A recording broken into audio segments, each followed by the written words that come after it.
তুমি?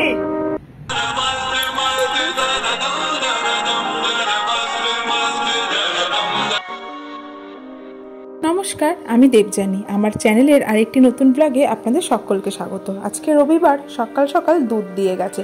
দুধটা তাই প্রথমে জালে বসিয়ে দিলাম, তারপরে আজকে একটু স্পেশাল ব্রেকফাস্ট বানাবো, তাই ভাবলাম একটু চাউমিন বানাই। জল ফুটতে দিয়ে চাউমিনটা সিদ্ধ হতে বসিয়ে দিলাম। জানো তো, চাউমিনের প্যাকেটটার মধ্যেই না এই একটা মশলা থাকে আর এই রেড চিলি সসটা থাকে। এই দুটো দিলে চাউমিনের স্বাদটা একটু অন্যরকমই হয়ে যায়, মানে আরও অনেক বেশি ভালো হয়ে যায়।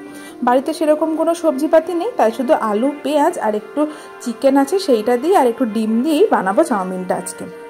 পেঁয়াজগুলো পাতলা পাতলা করে কেটে নিয়েছি আর আলুগুলো সব লম্বা করে কেটে নিয়ে পেঁয়াজগুলো ভাজতে বসিয়ে দিলাম। পেঁয়াজটা ভাজা হয়ে গেলে পরে চিকেনের ছোট ছোট টুকরোগুলো দিয়ে দিলাম। চিকেনটার সাথেই পেঁয়াজটাকে আরেকবার ভালো করে ভেজে নেব।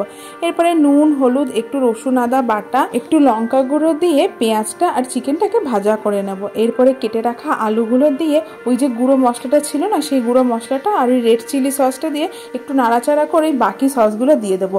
Chilli sauce, tomato sauce, soya sauce আর একটু ভিনিগার দিয়ে বেশ কিছুক্ষণ নাড়াচাড়া করে সিদ্ধ করে রাখা চাউমিনটা দিয়ে দেবো। এতটাই হয়ে গেছে চাউমিনটা যে আমি না ভালো করে খুন্তিটা নাড়াতে পারছিলাম না, তাই অর্ণবকে ডাকলাম, ও বেশ ভালো করে মিক্স আপ করে দিল। চাউমিনটা একটা প্লেটে তুলে নিয়ে ওই কড়াইতেই আরও দুটো ডিম ভেজে নিয়ে ওপর দিয়ে ছড়িয়ে দেবো। চাউমিনটা যেহেতু খুব স্পাইসি হয়ে গেছে, তাই তার ডিমটাতে নুন আর একটু গোলমরিচের গুঁড়ো ছাড়া আর কিছুই দেবো না। ডিমটা এরকম ভুর্জি বানিয়ে নিয়ে চাউমিনের ওপর দিয়ে ছড়িয়ে দিলাম।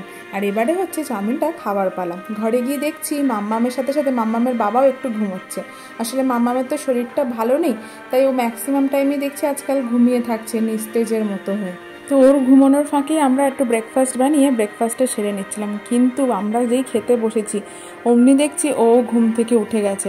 আর দেখলাম চাউমিনটা দেখে ওর একটু ইন্টারেস্ট হচ্ছে, নিজে নিজে খেতে আসতে চাইছে। বাবার মুখে একটু দিয়েছে, যেহেতু বেশ ঝাল হয়েছে, দেখো খেয়ে মুখটা কেমন করছে। এখন আর আমাদের খাওয়ায় না, এখন নিজে নিজে নাই তো খাওয়াচ্ছে। ইস ইস ইস, দেখো দেখো, আমি সত্যি সেরেলাক আনছে, সেরেলাকটা গুলতে মানে জল ফুটন্ত জল করতে দিয়ে এসেছে।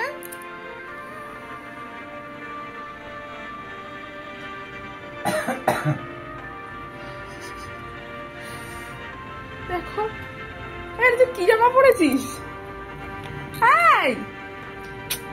কেন ওর সঙ্গে এরকম করছো তুমি? এই তুই চাউমিন খাচ্ছিস? তোর জন্য আমি সেরেলাক নিয়ে এসেছি, না সেরেলাক খা। এই দেখো, বসে বসে চাউমিন খাচ্ছে। সেরেলাক খা, সেরেলাক খা। এনে এনে একা একা খেয়ে দেখি সেরেলাকটা কেমন খেতে পারিস।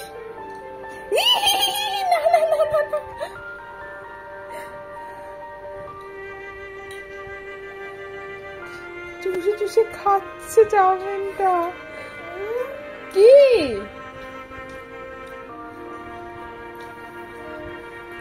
ইস, মাটিতে ফেলে না মামা, পিঁপড়ে হবে।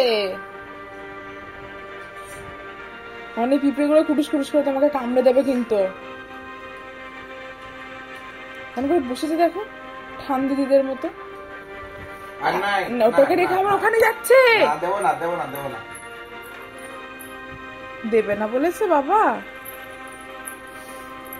আবার কোথায়? এবার কোথায়? এবার কোথায়? ব্রেকফাস্ট করে আমাদের সামনের বাড়ির আন্টির সাথে ও আবার একটু ছাদে এসছে। দেখো আন্টিদের গাছে কি সুন্দর গোলাপ ফুলগুলো ফুটেছে।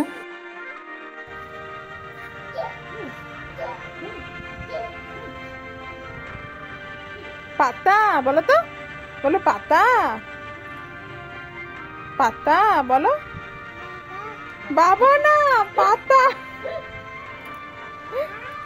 পাতা মামা, পাতা।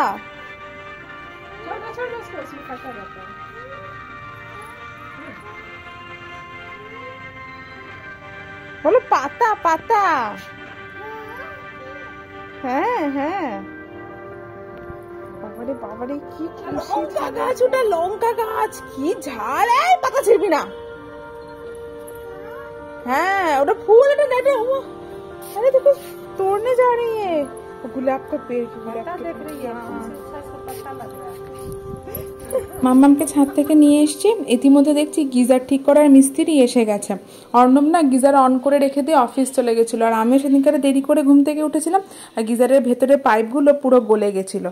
মিস্ত্রি চলে যাওয়ার পরে আমরা রান্নার প্রিপারেশন করলাম। খুব বিশেষ কিছু করব না, মাম্মামের জন্য একটু ওই মুগ ডাল, গোবিন্দভোগ চাল আর কুমড়ো দিয়ে একটা খিচুড়ি আর মাছ ভাজা করে দেবো। ওই খিচুড়িটা খেতে একটু পছন্দ করে, শরীরটা ভালো নেই তো, মুখে কোনো স্বাদ নেই, তাই যেটা পছন্দ করে সেটাই ওকে খাওয়ানোর চেষ্টা করছি।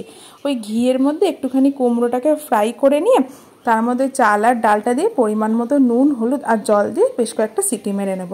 আর আমাদের তো কালকের ওই মাছের কালিয়াটা রয়েছে, আর অর্ণব একটু চিংড়ি মাছ এনেছিল, ভাবলাম একটু লাউ চিংড়ি করে দিই। মাছের কালিয়া আর লাউ চিংড়িটা দিয়ে আমাদের আজকের দিনের খাওয়াটা হয়ে যাবে। আমি মামামের রান্নাটা করতে ব্যস্ত ছিলাম বলে অর্ণবই আমাকে লাউটা কেটে দিল। আজকে না একটু রাঁধুনি ফোড়ন দিয়ে লাউ চিংড়িটা করব। আর লাউ চিংড়ি আবার অর্ণবের ভীষণ ফেভারিট। তো এই চিংড়ি মাছগুলোকে নুন হলুদ মাখিয়ে নিলাম, সর্ষের তেলের মধ্যে একটু রাঁধুনি ফোড়ন দিয়ে সাথে একটা শুকনো লঙ্কা দিয়ে চিংড়ি মাছগুলো অল্প ভাজা ভাজা করবো। বেশি ভাজলে না চিংড়ি মাছ আবার শক্ত হয়ে যায়। তো ভেজে নিয়ে তার মধ্যে লাউগুলোকে দিয়ে দেবো। লাউটা এত ভালো ছিল, দেওয়ার সাথে সাথে দেখছি একদম গল গল করে জল বেরোচ্ছে। 3টে মতো চেরা কাঁচা লঙ্কা দিয়ে দিলাম। এই দেখো আবার ঘুমিয়ে পড়েছে। মেয়েটার যে কি হয়েছে কে জানে। আজকে তো হসপিটাল নিয়ে যেতে পারলাম না, ওর বাবার আজকে ডিউটি আছে বিকেলবেলা থেকে, নাইট ডিউটি। আর কালকে আবার মানে সোমবার দিনকারে তো ছুটি, তাই আমাদেরকে মঙ্গলবারেরই অপেক্ষা করতে হবে। মেয়েটার ঘুমোচ্ছে, তাই সেই ফাঁকে আমরা একটু আমাদের দুপুরের খাওয়া দাওয়াগুলো সেরে নিলাম। দুপুরের খাওয়া সেরে ওর বাবা রেডি হয়ে অফিস যাচ্ছে, তোর বাবাকে টাটা করে দিচ্ছে। চলো আজকের ভিডিওটা তবে এখানে শেষ করে দেখা হবে আবার কাল আরেকটি নতুন ভিডিওতে। আজ তবে আসি, সকলে ভালো থেকো, সুস্থ থেকো।